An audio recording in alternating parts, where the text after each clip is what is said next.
C'est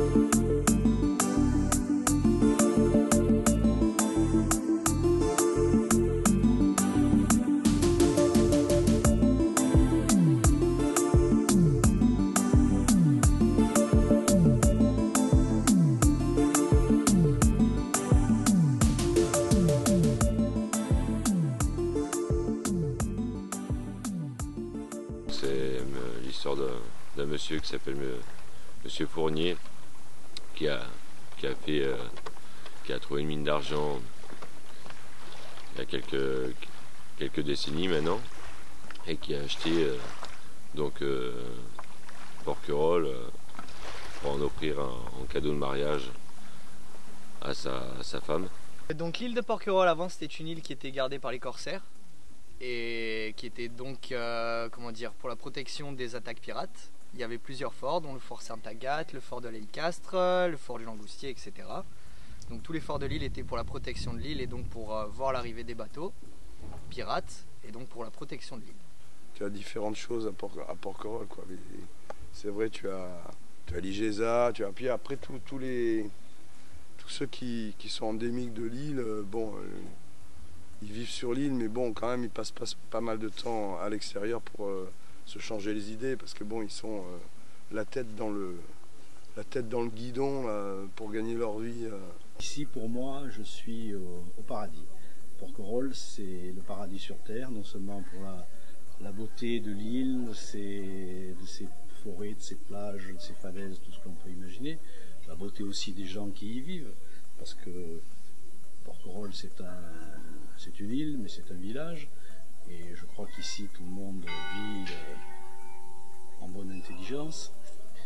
Et c'est le paradis parce que voilà, je me sens moi ici, chez moi. Quand je parle de Porquerolles, bon, j'ai l'outrecuidance de parler de chez moi parce que c'est l'endroit où je suis le plus heureux au monde.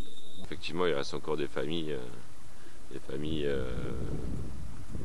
de Monsieur Fournier, donc notamment la famille Lebert, puis toutes les petites familles qui sont proches de celle-ci. Et on sent qu'ils sont aussi très très attachés à l'île. Ensuite, j'ai eu comme petite anecdote que le fort de l'Hélicastre était une prison pour enfants, comme le Langoustier. Le Langoustier aussi était une prison pour les enfants, c'était un bagne en fait. Et le fort Sainte-Agathe, donc comment dire, c'était une présentation de tous les trésors sous-marins qui ont été trouvés tout autour de l'île au niveau de la plongée. La plongée, tu vois, il y a plusieurs clubs de plongée parce que ici il y a des fonds magnifiques, il y a une faune et une flore extraordinaires et ça attire beaucoup de gens. Après, c'est vrai qu'il y a des gens comme moi qui ont une détente de temps en temps, aller un petit peu sous l'eau, comme un chasseur qui va promener son fusil. On pêche pas grand chose, mais c'est une rencontre aussi avec le milieu marin et c'est une joie. Ça commence dès l'enfance et puis ça s'arrête jamais, quoi, parce que c'est une passion, la mer et tout ce qui l'habite. Bon, si tu peux pêcher un poisson et manger ton poisson, là, tu es bien heureux, voilà, c'est ça. Ça m'arrive de temps en temps, mais c'est assez rare.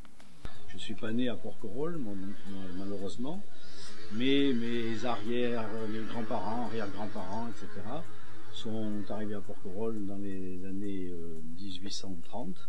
Donc je me revendique d'être un vieux Porquerolais. Pourquoi il y a tant de bateaux? Parce que déjà, c'est comme les résidences secondaires, il y a beaucoup de résidences secondaires ici. Donc les gens, déjà avoir une place ici au port, c'est très difficile. C'est peut-être cher, c'est même sûr. Et puis ce qui est rare est cher aussi. Voilà. Mais après, c'est un endroit qui est propice aussi à la pêche, aux escales, plein de choses, partir en voyage, revenir, ça a toujours été une escale quand même bien reconnue dans le monde entier, je pense. Mais ça n'a rien à voir, tous les Porquerolais n'ont pas un bateau. Ça, c'est ceux qui... Il y en a qui ont un bateau, ou un petit bateau, un plus grand bateau. Mais c'est bien quand on est sur l'île, parce que c'est quand même agréable de quitter le village et de pouvoir trouver des endroits vraiment protégé, où on est tranquille, quoi. Ça, c'est très beau. C'est très très beau. Alors, ces myrtes-là, elles servent à faire des nasses à murènes, comme ça.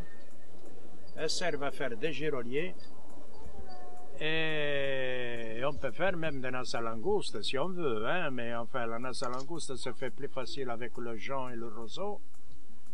Et plus difficile un peu, c'est la myrte quand on fait les nasses à murènes ou les giroliers. Le plus difficile, c'est le girolier. Pour faire un girolier, il me faut 200 tiges comme ça. 200 tiges.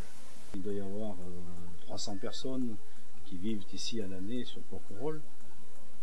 En saison, je crois que le chiffre est largement dépassé du fait des personnes qui viennent passer une journée ici sur Porquerolles, qui repartent le soir, du fait des gens qui viennent en vacances, qui louent, des bateaux qui sont ancrés dans les plages. Là aussi, je ne vais pas me permettre d'avancer des chiffres, mais je pense que ça doit être de l'ordre de, peut-être dans les belles journées, 8000 personnes par jour qui viennent sur Porquerolles, ou peut-être plus, ou peut-être moins, je ne sais pas. Enfin, ça fait du monde, mais il est bon que tout le monde profite de ce cadeau du ciel que constitue Porquerolles, et que ce ne soit pas réservé à une certaine élite ou à des chanceux comme moi qui ont eu la chance d'hériter d'une maison de leur arrière-grands-parents et grands-parents et parents. Voilà. Donc que Porquerolles puisse rester ouvert à tous, et que tous respectent Porquerolles comme Porquerolles doit être respecté. Ça peut être mon souhait de conclusion.